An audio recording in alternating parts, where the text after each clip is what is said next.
Nature's wealth, good for your health. This is the Raw Life Health Show. Hello, everybody. For years, I've been pretty much committing one of the biggest or worst things I could do for my health on a daily basis. And I finally think I broke that addiction or that terrible habit. And I want to talk about that today. One of the worst things we could do for our health is to interrupt our sleep. I always talk about sleep being the most important measure of how our health is. Sleep is an opportunity for our body to heal without paying some healing clinic or without paying some tons of money for a special machine. The body was designed to heal when it is sleeping. That's the way it was designed to do. And if you keep the machine working properly, it's going to get the best healing possible. So not eating before you go to sleep, getting good quality sleep, and waking up when your body has gotten the complete amount of sleep and rest it needs. Now, the more and worse you treat your body, the worse you eat, the more you don't follow food combining, the more you overeat, the more you eat late at night. All of these things is creating a need for more healing time, and sleep is another word for healing. So when you're doing those things, you create more of a healing time. And if you're not giving your body the amount of healing time it needs, it's never going to work as well as it should. In fact, it's going to add to disease. But when you're eating healthy and doing those things and treating your body okay, you still need the appropriate amount of healing time. Now, based on the stresses of life and all the things that are going on in life and how people deal with them, including what we eat and when we eat and how we eat and how much we eat, all of these are going to determine on an individual basis exactly how much sleep or healing time a person needs. And regardless of what that amount is for you, whenever you cut it short, you are getting yourself in trouble. I don't care how well you eat your diet and all these other things. If you're cutting your sleep short, it's not a healthy habit. And for years, I've been guilty of this. Regardless of what time I went to sleep, I'd have to be up in the morning to do my work, to do my things. And I would set one of the biggest unhealthy habits in the world, an alarm clock. And I'm in the process now, and I'll keep you updated of how it's going. But for now, it's been a couple of days, almost a week, where I've been able to lose this unhealthy habit that for a long time has been contributing to my bad health, not my good health. Stop using an alarm. Stop waking up when you're not ready to get up. This has been a terrible habit of mine, and I've always known that it's so important to get the proper amount of sleep, so much so, one of the other most important things, exercise.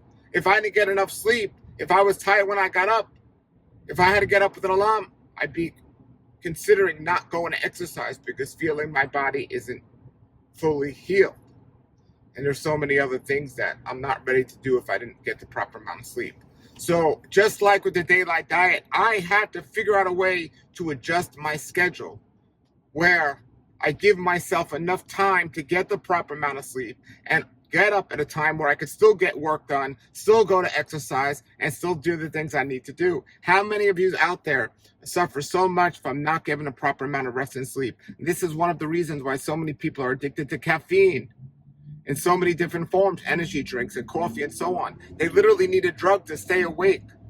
They're not giving their body the complete amount of rest to heal.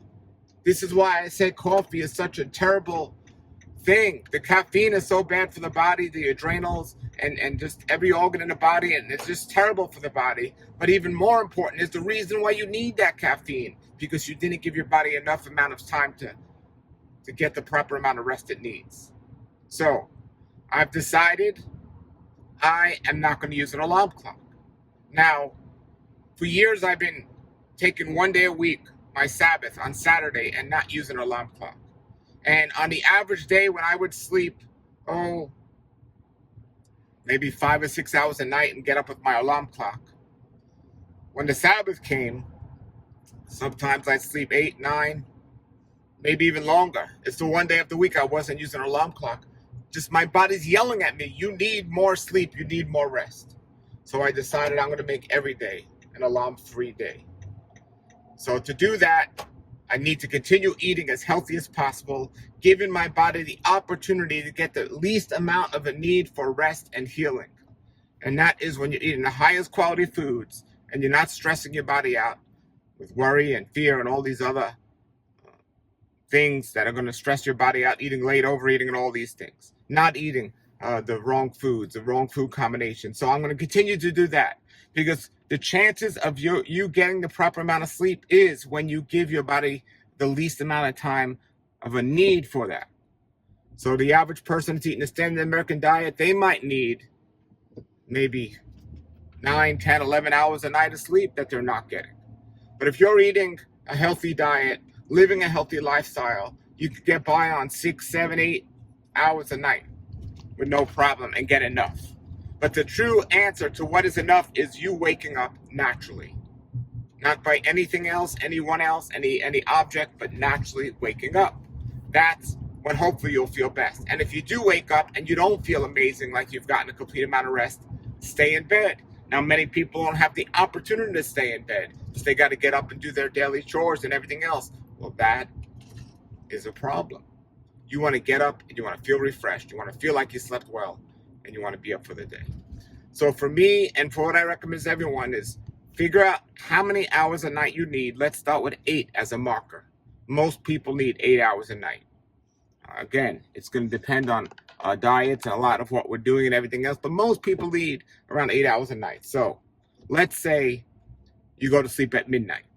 Well, that means you want to get to at least 8 o'clock in the morning of just sleep, and possibly you wake up without an alarm. And the only way to know this, of how many hours you truly need, is to try to go a couple of weeks without an alarm and see how many hours on a regular basis your body might need.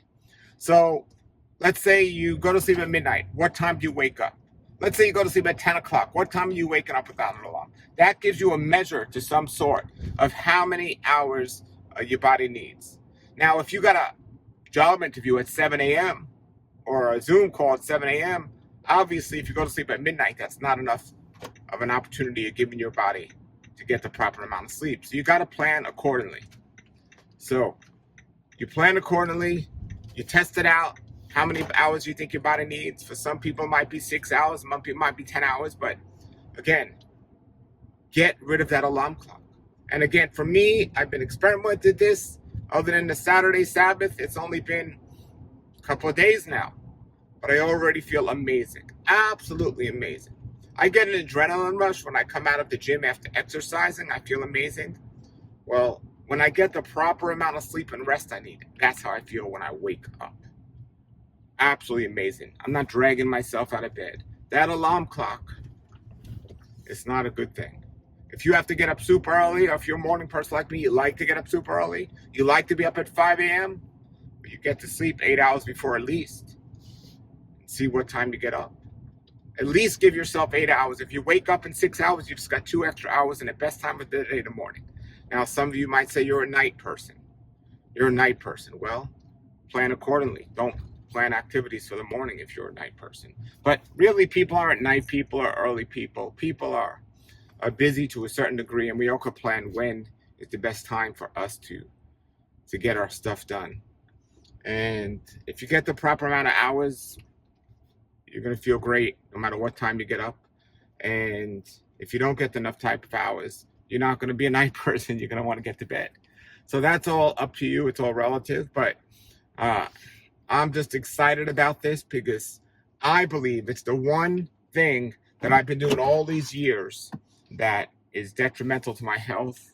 And I don't want to call myself a hypocrite for teaching health and not letting that happen. But I finally have made the decision to take charge of my health and make my health on every level, including this level, more important than my morning activities, my morning work, and all this stuff. And we want to do our best to plan accordingly. I tell everyone, the key to success is organization, so plan accordingly. All right? Put your comments and questions below. Let me know what you think of this. Again, if you need coffee, if you need an alarm, something's wrong. You need to plan better. You need to organize better. I care about your health.